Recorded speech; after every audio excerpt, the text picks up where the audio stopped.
Welcome to Sweet Life Beat Life. We hope this video helps. Hello everyone. In this video, I will show how to scan documents on iPhone and save as PDF. We'll be using the convenient built-in Notes app, which makes the process incredibly simple.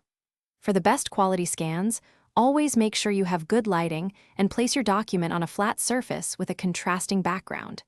This helps your iPhone accurately detect the document's edges for a crisp, clear scan.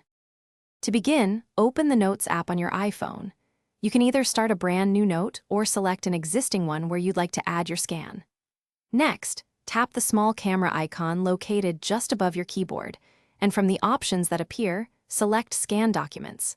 Now, simply hold your iPhone steady over the document, and it will intelligently detect the page boundaries and automatically capture the scan.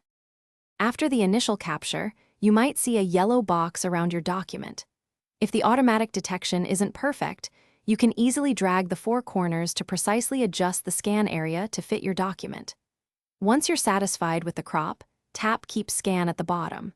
If you have more pages to scan for the same document, simply repeat the process. Your iPhone will continue adding them to the current scan session.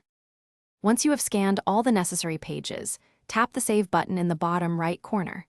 Your entire scan document, including all pages, is now automatically saved as a single PDF file directly within your note. To share or save this PDF, simply tap on the scan document within the note, then tap the Share button. From there, you can choose to send it via email, messages, or save it to your Files app. Thanks for watching. Consider subscribing if we helped you.